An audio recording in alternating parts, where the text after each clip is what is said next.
இன்றே டவுன்லோட் செய்து உங்கள் ஃபேவரட் ஷோக்களை என்ஜாய் பண்ணுங்க. மேடம், இந்த கேஸுக்கு என்ன சம்பந்தமோ அதை மட்டும் விசாரிங்க. எங்க குடும்ப பிரச்சனைக்குள்ளார நீங்க தலையிட வேண்டாம்.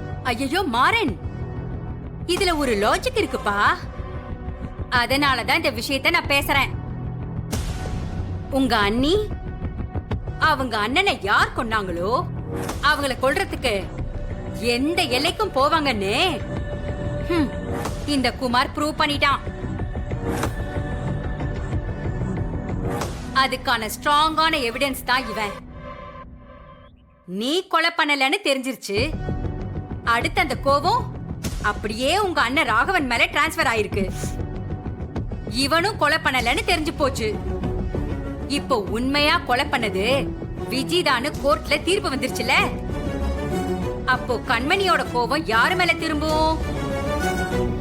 கண்மணி யார கொல்ல பாப்பா? என்ன பேசுறீங்க நீங்க? அவ வாயும் வயிறுமா இருக்கா. ஒரு புள்ளத்தாச்சி பொண்ணு எப்படி இந்த மாதிரி எல்லாம் யோசிப்பா? யோசிப்பாமா, யோசிப்பா.